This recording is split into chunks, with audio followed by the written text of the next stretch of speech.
reviews of The Coldest Winter Ever on Goodreads and Amazon. One thing that really stands out is the number of people who claim how much they see themselves in the 1999 bestseller's protagonist, Winter Santiago. But I'm getting ahead of myself.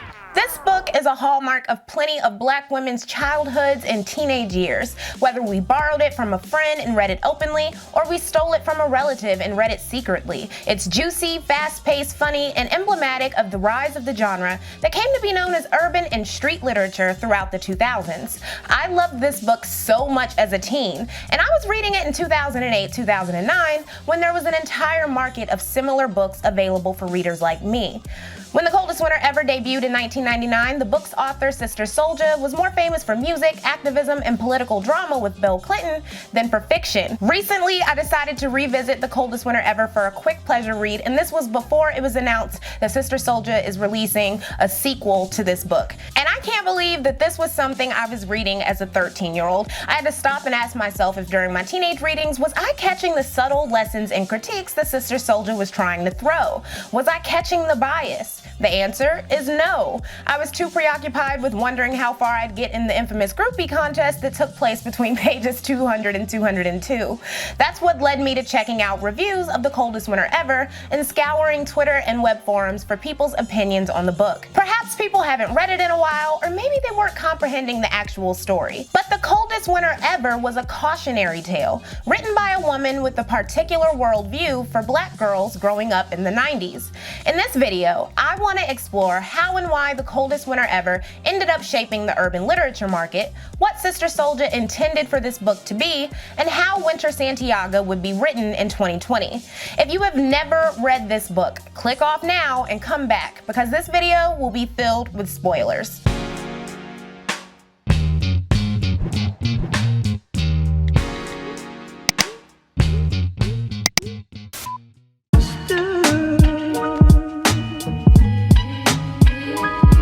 The best source of knowledge for who Sister Souljah is and what she intended for The Coldest Winter Ever to be comes from her 1994 autobiography, No Disrespect.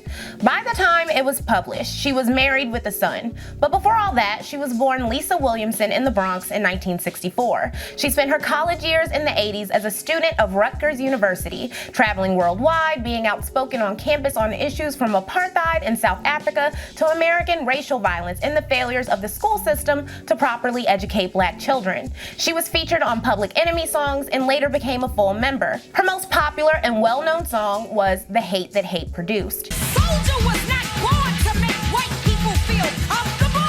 I am African first. I am Black first. I want what's good for me and my people first. And if my survival means your total destruction, then so be it.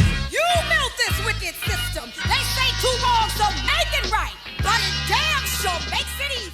She released her first and only album, 360 Degrees of Power, in 1992. This was the same year that Latasha Harlins was senselessly murdered and Rodney King was horrifically beaten, and in both instances, perpetrators went without consequences. These LA events were just triggers for long-simmering racial tensions between the Black community and Koreans and the Black community and police. The city of LA would explode into riots and urban unrest that led to shootouts, over 63 deaths, and over 12,000 arrests. There was over $1 billion in property damage. Sister Souljah reached nationwide infamy when she said, "If Black people kill Black people every day, why not have a week and kill white people?" The remark, taken out of context about the LA riots and the total injustice of Rodney King, was then pounced on by Bill Clinton. He criticized her and her affiliation with Jesse Jackson's Rainbow Coalition, and the incident has become known as a Sister Souljah moment, in which a politician publicly denounces extremist views believed to be associated with their party. I think the important thing for people to understand is that in America we have an educational system that does not speak to the needs of African children. And so what hip-hop music has done is served as an alternative communication mechanism and given African children in this country some of the only understanding of African history that they'll ever receive. White people have known that every day in Los Angeles, black people are dying from gang violence, but that they did not care. But when it became a question of white people dying and $1 billion in property being lost, that's when it became a concern. But in the mind of a gang member, if the social and economic system has neglected your development and you have become a casual killer who will kill even your own brother, in your mindset, why not kill a white person? Because murder will not discriminate by color. The other thing that I said is that injustice anywhere is a threat to justice everywhere. This incident brought more interest in Soulja's views and opinions, and 2 years later, she published No Disrespect. The book documents Soulja's life through her relationships with various people, both romantic and platonic. She recounts her affair with a married man and her failed attempt at becoming the polygamous partner of a man named Derek, who is in a relationship. Derek's girlfriend asks, "Why are you filling my man's head up with this polygamy bullshit? Can't you get your own man?" Soulja reasoned that there are so few good black men that maybe she and other women should share. She wrote, "I told her that I believed we were all sharing our men anyway at one point or another. But since we were afraid to admit it to ourselves, we didn't deal with it honestly. I told her that I'd rather deal with it honestly. I added that racism had systematically made it impossible for black men to survive. But since most of us were too naive and too lazy to fight white supremacy while building our communities, we had better get used to the idea of sharing our men." The girlfriend replied, "Well, sweetheart, my man can do something else for the community besides fucking you." Pow. Sister Soulja obviously gave off a very pick-me mentality. Though a lot can be said about her book of memoirs, including the fierce homophobia that Sister Soulja spews and her extreme rejection of her mother dating a white man, plus her heteronormative belief that children must be raised specifically by a mother and a father to be well-adjusted, I want to focus on the chapter Nikki, which clearly became an inspiration for The Coldest Winter Ever. Nikki is described as a pretty and vivacious Rutgers undergraduate who Soulja does not respect because she has relationships with multiple men and takes gifts and money from them. She wrote, "One day I finally summoned the courage to ask Barry why an attractive, successful, married businessman would allow himself to be abused by a woman the way he was abused by Nikki. He told me he was addicted to sex. Nikki was the only black woman he knew who would have anal sex with him. With Nikki, he not only got the best sex ever, he got to have sex with her from every position and in every area imaginable," Soulja described. "It may sound strange, but even though I didn't respect her, I still loved her. She'd been a loyal friend to me and was very considerate." Despite not respecting Nikki, Soulja attempts to emulate Nikki's nonchalant attitude with men and fails miserably. When attempting to have casual sex with a man inspired by Nikki, Soulja changes her mind, hides out in the bathroom, and emerges to find out the man has had a seizure. When she calls 911 and the paramedics ask the man if he knows Soulja, he says no, which wounds her pride and further turns her off to the idea of casual sex. In between numerous graphic sex scenes detailing Soulja's trysts with a married man and others, a main theme in No Disrespect is an emphasis on black people upholding black love, the heteronormative kind, something Soulja believes is increasingly impossible because of interracial relationships, casual sex, homosexuality, racism in prisons, and people, especially women, like Nikki. When Nikki, a victim of rape at 12, explains why she uses sex to get the things she wants, instead of relying on love in monogamous relationships, she said, "Sex is good. It can be used for power, for escape, or for nothing at all." This liberated attitude about sex reflects many modern women's attitudes, for better or worse. For Soulja, this is clearly for the worse. It's an attitude she would tackle in The Coldest Winter Ever.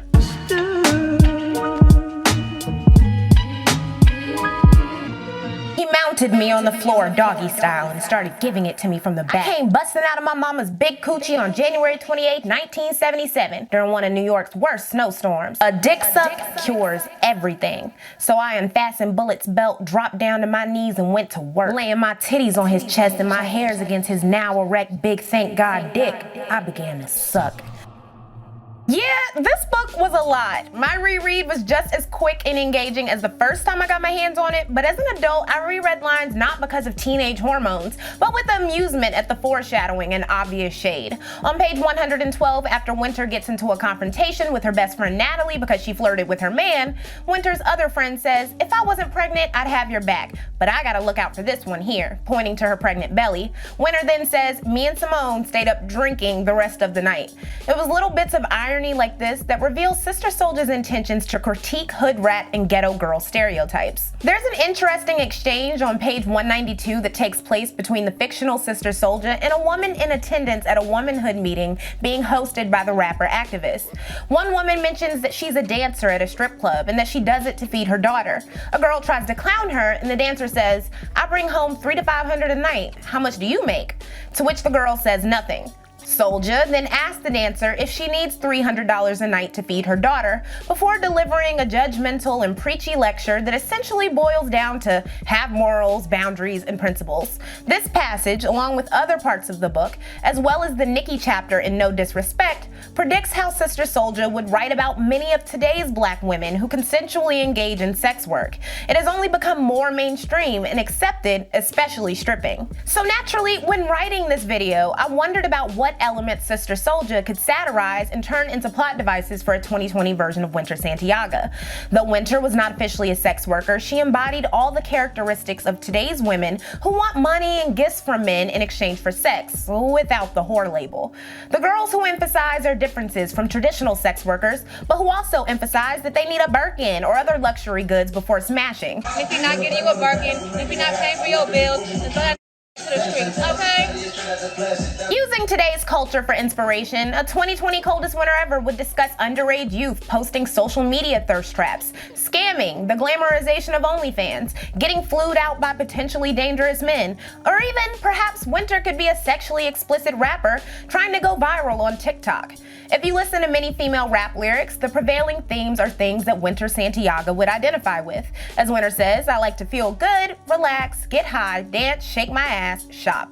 That's a lot of female rap. And while I don't find anything wrong with that as an adult engaging with this media, I do know this is the kind of culture that drove Sister Souljah to write The Coldest Winter Ever in the 90s. While the rise of purported to be sexually liberated and confident women like Lil' Kim had an influence on Souljah's writing, to put this book further into perspective, we have to address 1990s hip-hop, which by 1999 was teeming with misogyny, violence, and sexual objectification. This is what I got all those ass whoopings for. Some 4 decades later, what have I found but a bunch of trifling, shiftless, good-for-nothing niggas? What do you think Dr. King would have to say about rappers calling black women bitches and whores? About rappers glorifying thugs and drug dealers and rapists? What kind of role models are those for young children living in the ghetto?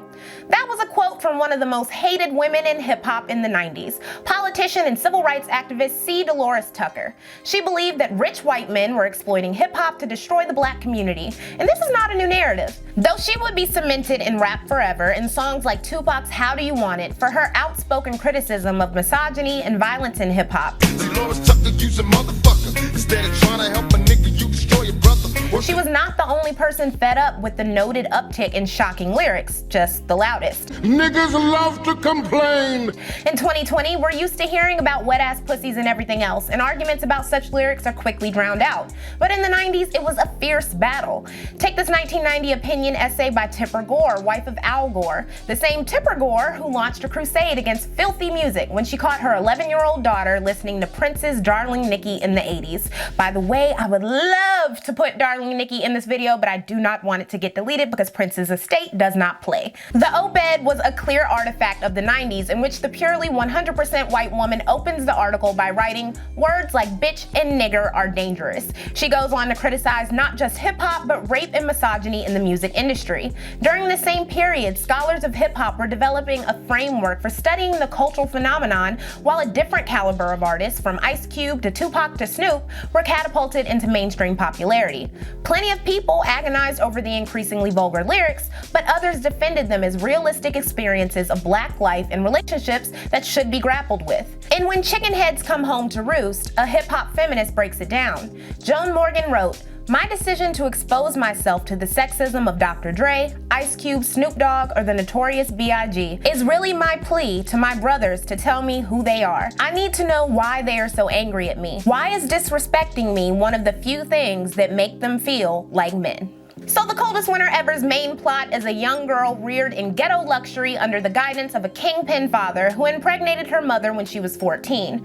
Her world comes crashing down when her mother is shot in the face, father is arrested, and her wealth snatched from her. As she tries to hustle up money for a plethora of selfish reasons, she dodges CPS and treacherous family members, betrays best friends, robs an old woman, and eventually fucks one of her father's enemies and later gets trapped in an abusive relationship with him. Like Nikki, Winter has her first sexual vaginal experience, though consensually, at 12 years old. Like Nikki, Winter proudly uses her body to get things from men. Like Nikki, Winter has drive and talent, but in Sister Souljah's book, Winter does not use her drive and talent for a career in concurrence with her games with men.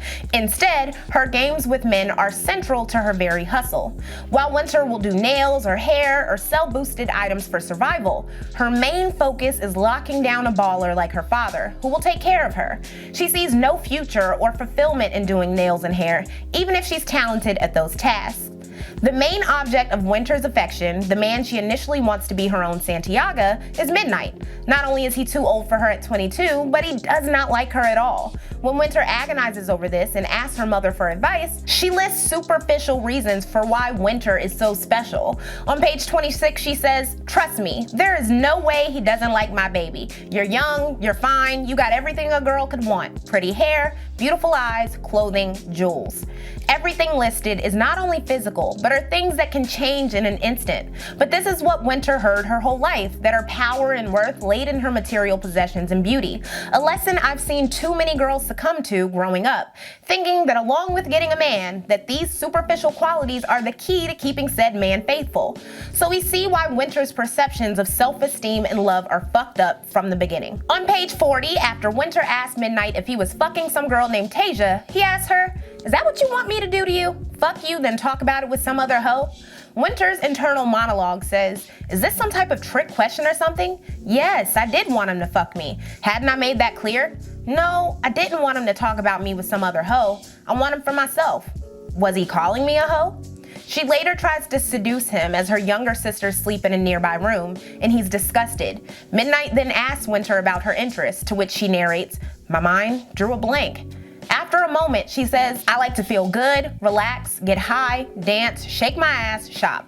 I like to be turned on, and I love to turn another motherfucker on." This answer of pure hedonism and leisure does not impress the young drug dealer, who then asks her if she reads. Winter replies that she likes movies. This is not the last time that Winter is confused when a man rejects her or seemingly undervalues her despite her physical appearance. After falsely believing she hooked up with a rapper she's crushing on named GS, Winter is hurt when the rapper blows her off to hang out with the plus-size, non-designer label-wearing Sister Souljah character. GS tells Winter that he'll fuck her, but implies she'll get nothing else from him, especially when he's got love for Sister Souljah. To me, the characters of Winter's affections being head over heels in love with Souljah reads like the writer's fiction-based revenge on Nikki, but it works for the parable at hand. Looks aren't everything. This lesson is driven home in the book's ending, when Winter's face is sliced and scarred by her ex-best friend Simone. To make matters worse, after the attack, she is promptly arrested with a car full of drugs owned by her abusive boyfriend, who lets her take the fall. She gets 15 years in prison. The end of the book held new resonance for me.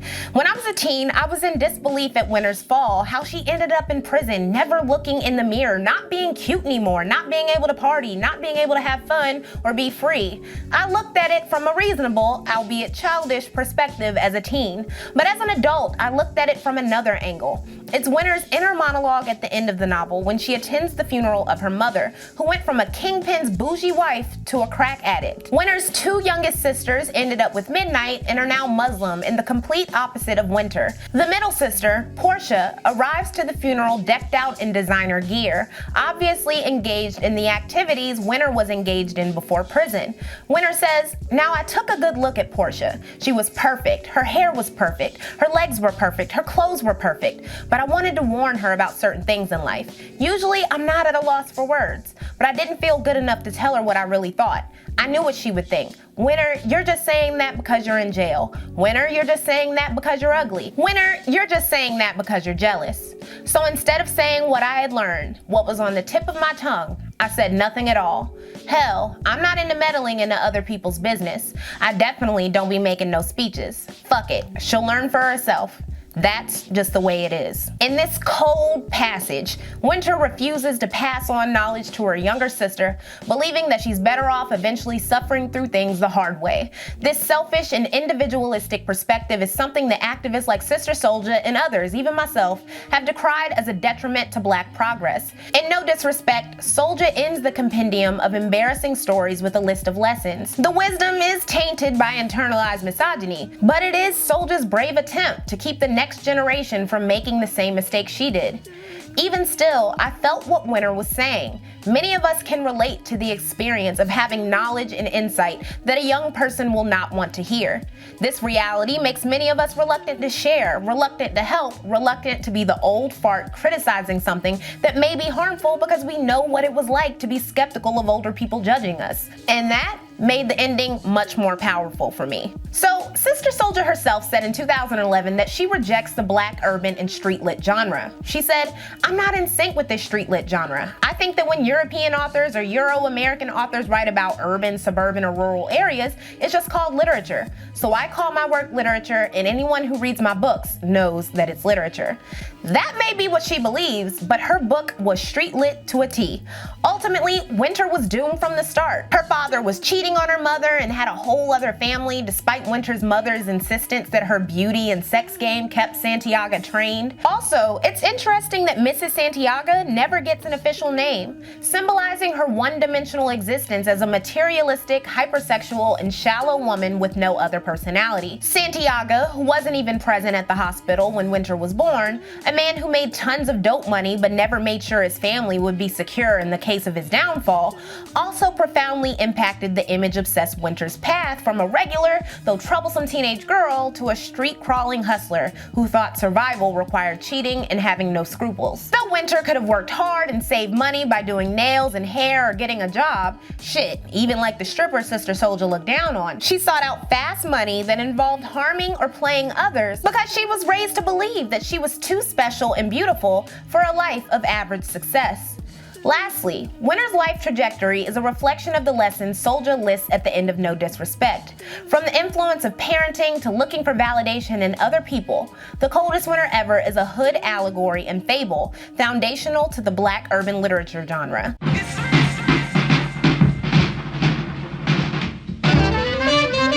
So let's talk about the literary genre that The Coldest Winter Ever propelled into the limelight. For starters, arguments over what is appropriate literature for Black people to write and read is decades long. After Claude McKay published Home to Harlem in 1928, he was dragged by W.E.B. Du Bois for his gritty and unrelenting portrayal of Harlem nightlife. Du Bois wrote that the book for the most part nauseates me, and after the dirtier parts of its filth, I feel distinctly like taking a bath. The earliest books considered to be a part of the urban literature genre were by writers like detective novelist Chester Himes and Donald Goines. While serving time in a Michigan prison in the 60s, Goines attempted to pen westerns. However, after reading one of the OG urban literature classics, Goines changed his genre. The classic in question was Pimp, The Story of My Life by Robert Beck, aka Iceberg Slim. This gritty tale of a man's journey into becoming a pimp in the mid-20th century has become a staple for pimp and hip-hop culture. Goines would go on to write 16 urban novels before his death in 1974. Many of the plots in his stories were based on people and crimes that he knew of firsthand. The genre lulled for the following decades and was slightly revived with 1994's Fly Girl by Omar Tyree. I can't stand that book, but it was popular enough. It was the 1999 release of The Coldest Winter Ever, however, that signaled a hunger for real and even gritty stories by Black authors. Literary agents didn't catch on for a while, but hustlers knew. Many popular writers of urban books got their start by selling self-published books on the streets. A 2008 New York Times article detailed how librarians noticed the desire for urban lit and went out and bought such books on the street so they could add them to library shelves. But before all those books were being written, there were innovators like Vicky Stringer, whose biography reads like a generic urban fiction novel. While attending The Ohio State University as a freshman in the late 80s, she fell in love with a local drug dealer at a sorority step show and began running with his crew instead of going to class. They lived lavishly, but after she got pregnant, the man abused her, denied the child, and left her. A continuing downward spiral led to survival sex work, pimping, and eventually more drugs. In 1994, she was arrested. While serving a 7-year federal prison sentence for drug trafficking in Texas, Stringer wrote a fictionalized autobiography. After her release from prison in 2001, she tried to sell her manuscript, but it was rejected by 26 publishers, so she decided to sell it herself. Vicki raised $2,500 from 25 friends and family, asking for $100 apiece, and sold over 1,000 copies of Let That Be the Reason within a week. Sales were so great that along with the $5,000 loan, she started Triple Crown Productions, a publishing company named after her old drug crew. The company quickly began publishing titles from various authors, including Quan, a former drug dealer also looking to get in on this legal industry. Vicki went on to publish his first book, Gangsta. Triple Crown Productions published over 100 titles in its heyday and saw millions of dollars in revenue. Other publication companies followed. For instance, Ashley and Jaquavis Coleman, a husband and wife team, wrote 5,000 words a day to churn out over 50 titles at their peak, and they're still writing right now. Jaquavis was quoted in 2015 as saying, "This is the new selling drugs. They give you a contract and say we're going to give you X amount of dollars for X amount of books, so it was simple math." The couple still releases books pretty regularly. Along with this boom in urban literature publishing came two things. One, teachers and librarians saw a rise in literacy and pleasure reading among teens and adults who once rarely read anything at all.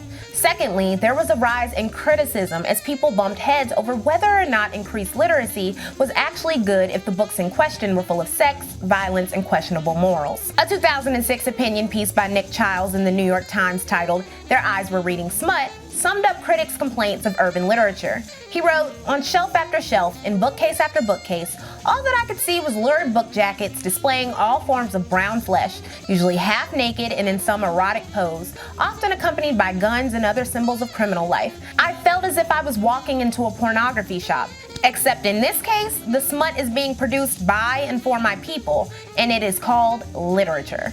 That same year, acclaimed novelist Terry McMillan wrote a scathing email to powerful members of the publishing world, accusing them of harming black consumers by publishing exploitative, destructive, racist, egregious, sexist, base, tacky, poorly written, unedited, degrading books. What Terry seemed to be missing from her rage against these books is that many were written and self-published for an audience very keen on reading them. By railing against the books as nothing but ghetto lit, she was discounting the lived experiences of the people writing them. The worlds described in urban lit may be gritty and ugly and often hyperbolic, but that doesn't mean they should go unexplored. After all, doesn't a lot of American media rely on troubling realities to spin stories? From serial killers to obsessive stalkers to racism, that's like half of media today.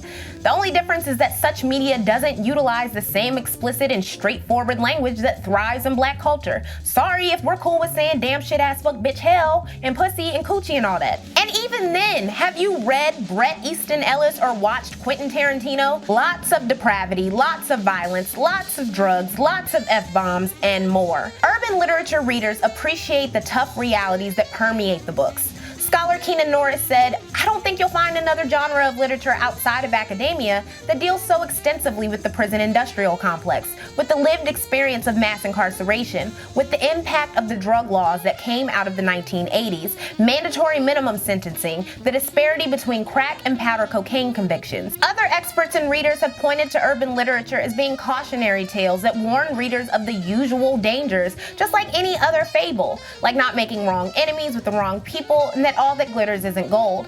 But what happens when young minds can't discern when the book is a cautionary tale? This brings me back to Winter Santiago, the coldest winter ever.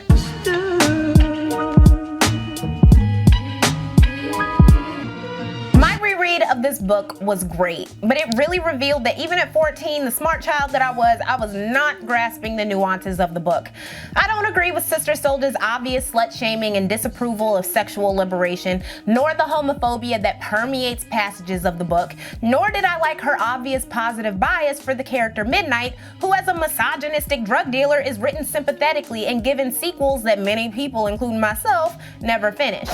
Instead, those things served as forays into the mind of someone who struggles with their own internalized misogyny and white supremacist-based notions of sexuality.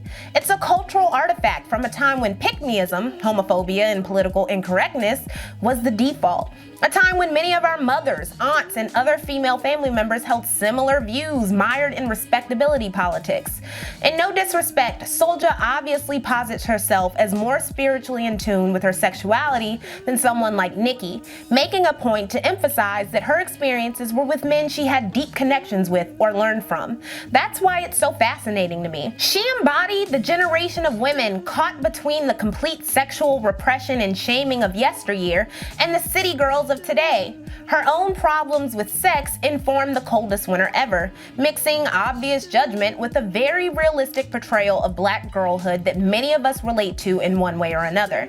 I didn't have a kingpin father or designer clothes, but I remember talking about fucking with my preteen friends, losing my own virginity at 14, and wanting shallow adult thrills with none of the responsibilities or consequences. Though The Coldest Winter Ever was spun from the imagination of a male-identified woman who was starved for love in some of the same ways Winter was, it makes important critiques. In my reread and my research for this video, I realized just how much the valid concerns of women more conservative than I, like C. Dolores Tucker, were weaponized and hijacked by misogynists. Behind all the layers of respectability politics and personal bias, and there was a lot, are kernels of truth. For example, if the glorification of violence and misogyny in rap wasn't real, woman beaters like Dr. Dre and Nas wouldn't be celebrated, and Tory Lanez wouldn't still have such a massive following on social media. C. Dolores Tucker and all the women who critiqued rap and continue to do so today don't deserve to be dragged through hip-hop for acknowledging these types of realities.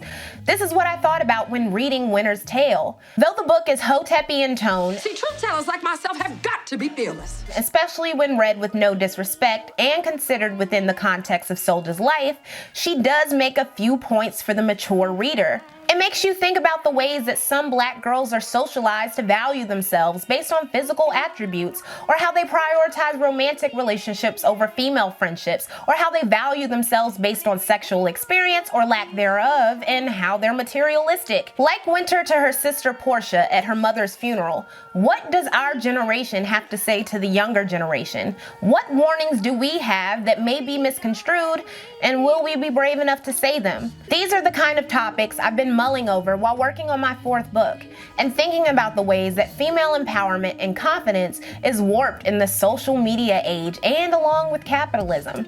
And The Coldest Winter Ever reminded me that these are issues long entrenched in black girl culture. When I read through reviews for the book and see women comparing themselves favorably to Winter, I unfortunately realize they didn't get the only good messages that Sister Soulja was trying to transmit. There were so many ways to approach this book, and I honestly could have gone on for hours, especially with the news that the sequel is coming up next year, but this video is long enough as it is. I wanted to try something new and weave a cultural touchstone into a history lesson. If you're a black person who has memories of The Coldest Winter Ever, leave a comment below. Thank you so much for watching.